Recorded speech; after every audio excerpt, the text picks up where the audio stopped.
Morning students, class 6, subject English reader, lesson 3, birds of different feathers. Students, now we are going to start our remaining chapter. We are not odd, replied Parakeet. We are far superior birds. Look at your dull feathers and compare them with our lovely bright ones. My friend explained the owl patiently. The feathers that you are so proud of are so colored to help you merge with the green leaves of branches you live on. I nest in the hollow of the tree trunk. God colored us according to our respective habitats so that we may be camouflaged and not easily spotted by your enemies. It all made a lot of sense to Mithu, but the rest of the group seemed unimpressed. हम अजीब नहीं हैं, तोता ने जवाब दिया। हम दूर हैं। श्रेष्ठ पक्षी अपने सुस्त पंखों को देखो और उनकी तुलना हमारे चमकीले पंखों से करो। मेरे दोस्त, उल्लू ने धैर्यपूर्वक समझाया। जिस पंखों पर आपको गर्व है वे इतने रंगीन हैं कि आप उन शाखाओं के हरे पत्तों के साथ मिक्स कर सकते हैं जिस पर आप रहते हैं। वे उस पेड़ के तने से में घोंसला बनाएंगे। उन्होंने बोला, भगवान ने हमें हमारे अपने निवास स्थान के अनुसार रंग दिया है ताकि आसानी से हम हमारे दुश्मनों द्वारा नहीं देखे जा सकते। ताकि दुश्मन हमें देखें, हमें ऐसा कलर दिया है, हम देखे नहीं जा सकेंगे। यह सब मिथु के लिए बहुत मायने रखता था और लेकिन बाकी समूह प्रभावित नहीं हुआ। But the rest of the group seemed unimpressed. Now continued Ullunath, since all of you are already awake, please allow me to hoot a while. Saying this, he let out his loud whistling call of too-wit, too-hoo, and flew away. The next day something happened that had everybody so worried that they forgot all about their new neighbor. अब उल्लूनाथ ने आगे कहा, चूँकि आप सभी पहले से ही जाग रहे हैं, आप सभी बातें कर रहे हैं, आज जाग रहे हैं, क्या कृपया मुझे थोड़ी देर हूट करने की अनुमति है। जो वो रात को हूटिंग करता है ना, आवाज़ करता है। फिर उसने ठू विट ठू हू को अपनी धीमी सीटी की आवाज़ निकाली और उड़ गया। द नेक्स्ट डे, अगले दिन ऐसा कुछ हुआ कि हर कोई इतना चिंतित था कि वे अपने नए पड़ोसी के बारे में भी सब कुछ भूल गए। Polly Parrot was the first to raise the alarm. Many ripe mangoes had fallen to the ground and the previous evening. The birds were looking forward to eat them the next day. When Polly went to nibble one for breakfast, she found that each and every mango had been gnawed through. Oh my goodness, the red brigade has been here again, she screeched. Hearing her, all the birds started looking around. They looked at the dozens of mangoes, seeds scattered on the ground. Tia, the oldest of all parrots, shook his head sadly. पोली तोता ने सबसे पहले alarm बजाया। पिछली शाम कई पके हुए आम जमीन पर गिरे हुए थे, तो पक्षी अगले दिन उन्हें खाने के लिए उत्सुक थे।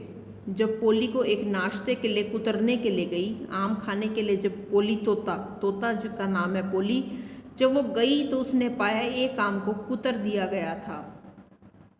तो उसने देखा भी आम कुतरे हुए हैं। कुतरने के लिए गई तो उसने पाया एक एक आम को कुतर दिया गया था, मतलब सारे आमों को खा रखा था। तो ये भगवान, चूहा ब्रिगेड यहाँ फिर से आ गया है। वह चिल्लाई। उसकी इस बात सुनकर सभी पक्षी उधर उधर देखने लगे। उन्होंने जमीन पर बिखरे आम दर्जन बीजों को देखा।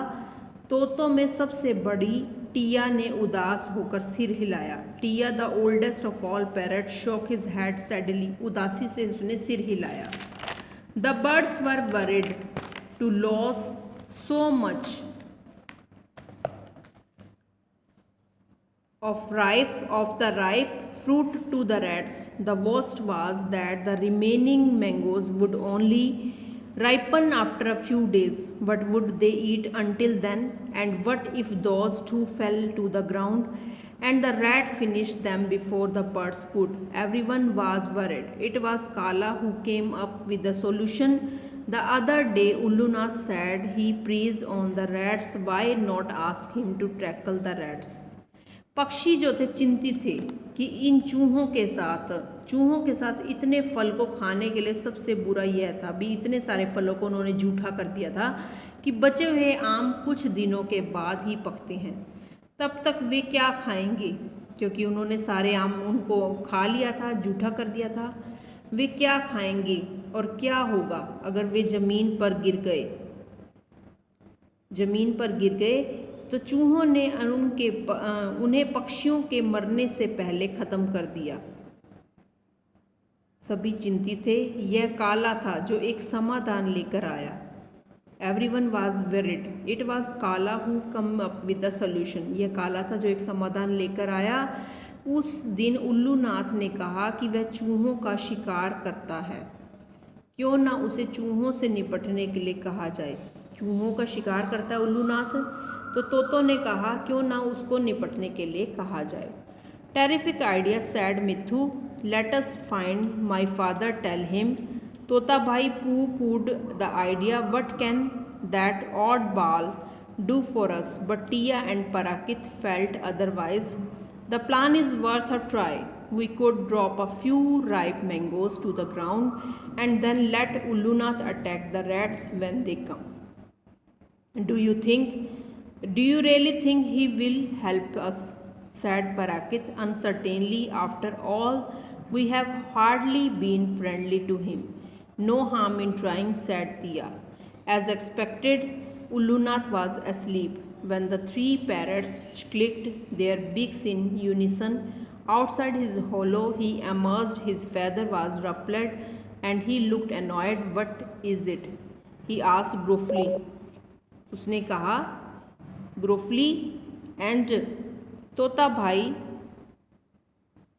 we need your help, said Tota Bhai meekly. What you need my help? asked Ullunath. Terrific idea, बहुत बुद्धिमान विचार, मिथु ने कहा। आइए हम मेरे पिता को ढूंढ लें। किसने बोला? हम मेरे पिता को ढूंढ लें और उन्हें बता दें। तोता भाई ने इस विचार को पूह पूह किया। तोता भाई ने क्या किया? इस विचार के उस पर पूह पूह किया। अब उनका क्या व्यवहार था? इस विचार पे पूह पूह कर रहा। तोता भाई ने इस विचार को, उसका अजीब सा व्यवहार था, वह हमारे लिए क्या कर सकता है।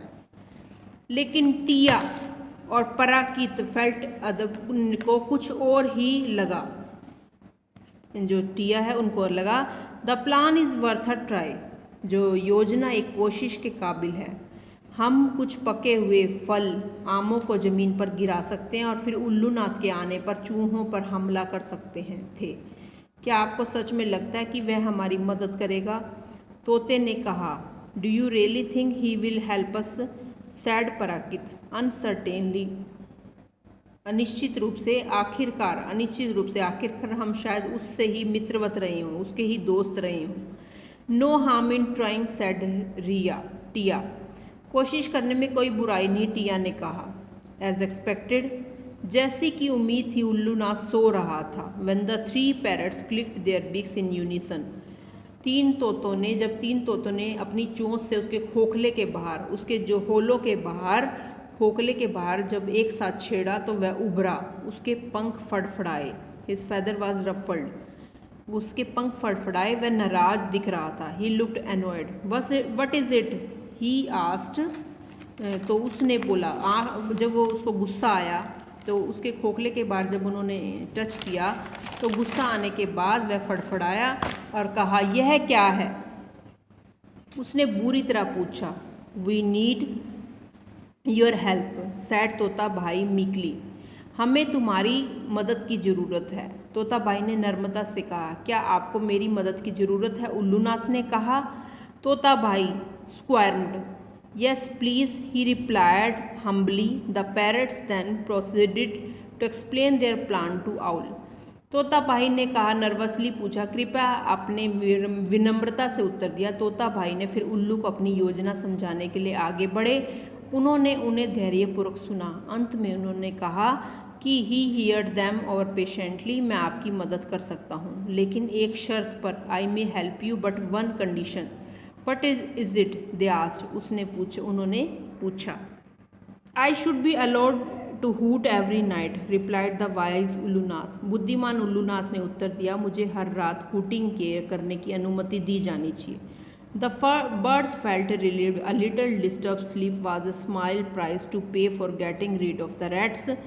Over the next few days, as the mangoes ripened, the birds dropped them to the ground. At night, they waited in suspense. After what seemed like ages, they heard the rustle of the rats. Ullunath was ready. He swayed, plunged completely, and came back looking content. अगले दिन पक्षियों ने राहत महसूस की। चूहों से छुटकारा पाने के लिए थोड़ी सी अशांत नींद एक छोटी सी कीमत थी। अगले कुछ दिनों में जैसे ही आम पक गए, पक्षियों ने उन्हें ज़मीन पर गिरा दिया। रात में वे सस्पेंस में इंतज़ार करते रहे। युगों जैसा लगने के बाद उन्होंने चूहों की सरसराहट सुनी। Rustle of the rat. Ullunath was ready. Ullunath तैयार था। वह चढ़ गया। He soared plunged. वह चढ़ गया और संतुष्ट देकर वापस आ गया। There I think he has eaten one rat, whispered Mithu again and again. Ullunath swooped and struck till the rats went scurrying off. The next night the rats did not come. The parrots were overjoyed that night when Ullunath hooted too-hoo-too-wit. The parrots did not mind at all. They chorused happily, we love you, उल्लूनाथ। वहाँ मुझे लगता है कि उसने एक चूहा खा लिया, मिट्ठू फुसफुसाया। बार बार उल्लूनाथ झपट्टा मारता रहा, तब तक मारा जब तक चूहे भाग नहीं गए। अगली रात चूहे नहीं आए। तोते बहुत खुश हो गए। रात को जब उल्लूनाथ ने हूटिंग की, ठू हू ठू विट वो आवाज़ करता था, तोतों ने बिल्कुल भी बुरा नहीं माना। वे खुशी से झूम उठे। और अब हम तुमसे, दे चॉरस्ड हैप्पीली, बड़ी खुशी से कहा, खुशी से हम तुमसे प्यार करते हैं उल्लूनाथ। ये बेटा हमारा लेसन कंप्लीट हो गया। Okay students, have a nice day.